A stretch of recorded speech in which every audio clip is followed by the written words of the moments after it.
싱글 트랜지스타니까 트랜지스타를 한 개 사용한 정폭기입니다.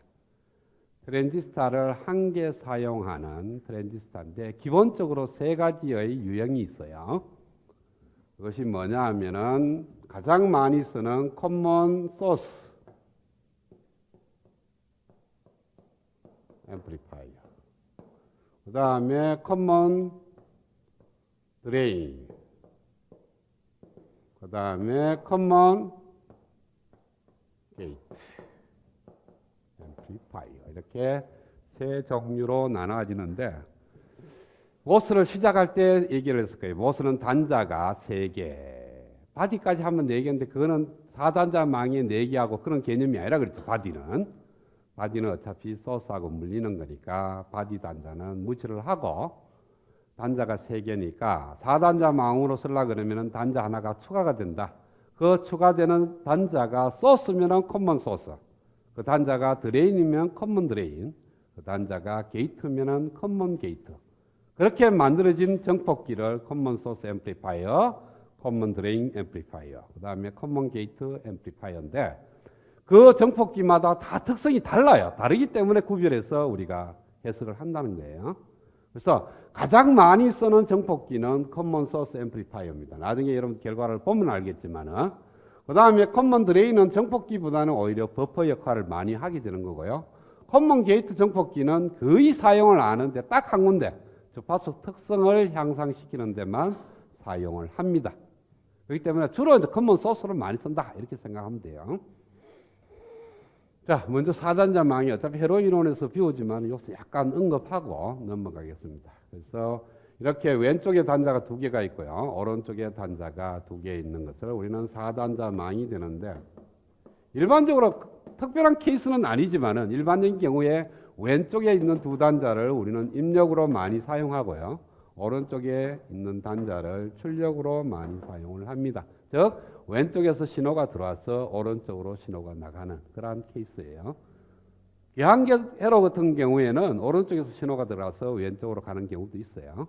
그런데 특별한 케이스 말고는 일반적으로 왼쪽에서 신호가 들어와서 오른쪽으로 나가는 걸로 많이 가정하니까 왼쪽이 입력단자, 신호가 들어오는 쪽을 입력단자, 신호가 나가는 쪽을 출력단자. 그 다음에 여기 흐르는 전류가 입력 전류가 되고 걸리는 전압이 입력 전압. 그 다음에 여기 흐르는 전류가 출력 전류, 출력 전압 이렇게 표현을 합니다. 다 소문자로 쓰겠어요.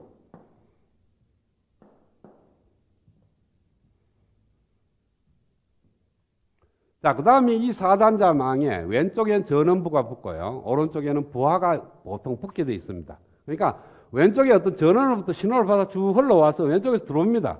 들어서 그 신호가 처리가 되고 나서 오른쪽 부하로 가는 거예요. 그러니까 오른쪽에는 부하가 있고 왼쪽에는 전원이 있다고 생각하면 돼요. 그래서 이쪽에서 입력 쪽에서 이렇게 들다 보면은 부하로만 보입니다. 그러나 출력에서 4단자 망을 들다 보면은 전원으로 보여요. 자, 이렇게 입력에서 4단자 망을 들다 보면 부하로 보인다는 것은 뭐냐 하면은 입력 단자에서 4단자 망을 들다 보면 저항 성분밖에 안 보인다는 거예요. 부하로밖에 안 보이는 거니까.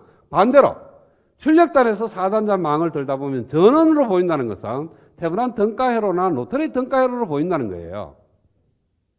그러면은 우리가 이 4단자 망의 등가회로는 이런 스타일로 모양을 그릴 수가 있습니다.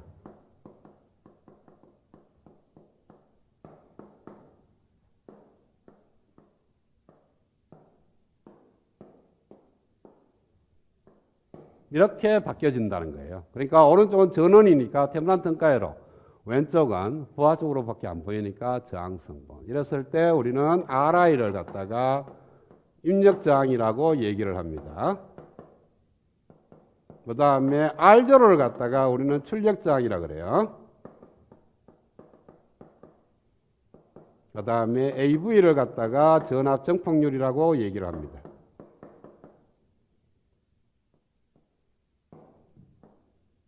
그래서 앞으로 4단자 막 정폭기 포함해서 모든 4단자 막 특기나 정폭기예요.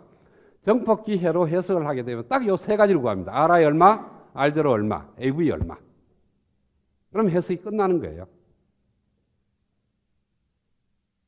그래서 커먼 소스인 경우에는 AV가 얼마이고 RI는 어떻게 되고 RJ는 어떻게 되고 커먼 드레인 경우에는 어떻게 되고 이런 식으로 나오게 돼요. 자, 그런데 특별한 케이스에는 이렇게 쓰는데 대다수가 이렇게 쓰는데 특별한 케이스는 정폭기 표현을 갖다가 다르게도 표현이 가능합니다. 어떻게 표현이 가능하냐면은 RI로 썼는데 이걸 갖다가 전류원으로 표현하는 케이스가 있습니다. 즉 출력을 테브란 등가회로가 아니고 노턴의 등가회로로 건쳐요. 그리고 여기에 인가되는 전압이 입력 전압이 되고 여기에 걸리는 전압이 출력 전압. 이렇게 흐르는 전류가 출력 전류, 이렇게 입력 전류라고 여기 정의했어요. 그래서 여기에 들어가는 전류 II하고 여기 흐르는 전류가 이런 식으로 표현될 때 이렇게 되면은 AI를 갖다가 우리는 커런트 게인이라고 얘기를 합니다. 여기는 볼테지 게인이고 전압의 비고 여기는 전류의 비예요. 입력 전류와 출력 전류의 비. 그래서 얘는 전압 정폭기라고 얘기하고 얘는 전류 정폭기라고 얘기를 합니다. 또 여기까지 표현이 됐는데 얘가 VI로 표현되는 것이 아니고 II로 표현할 수가 있어요. 왜? 입력단에서 들다 보니까 VI는 RI 곱하기 II가 되는 거니까 VI하고 II하고 관계가 있어요. 그래서 여기다가 VI 대신에 RI 곱하기 II를 두고 AV 곱하기 RI를 새로운 문자로 도입을 하겠다는 거죠. 그래서 RI가 있고 열로 흐르는 전류가 II, VI 이렇게 되면은 여기 똑같이 전압, 테브란 등가회로를 건치 놓고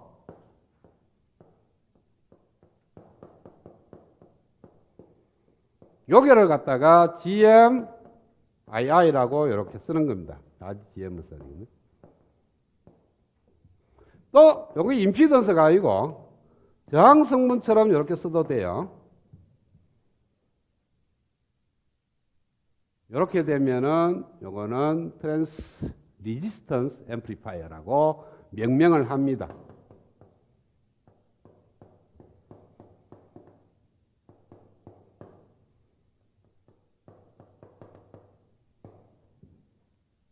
그래서 전류 정폭, 전압 정폭, 전류 정폭 요거는 트랜스 리지스턴스를 구하는 거고요. 반대로 얘를 갖다가 표현을 하는데 전류로 표현하는 것이 아니고 전압으로 표현하는 케이스가 있어요.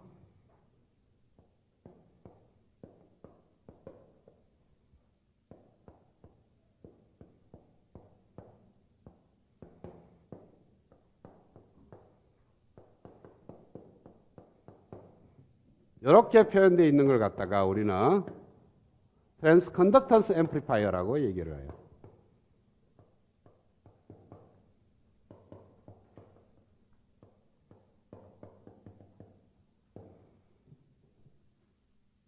전류의 방향은 위로 향해도 좋고 아래로 향해도 좋고요.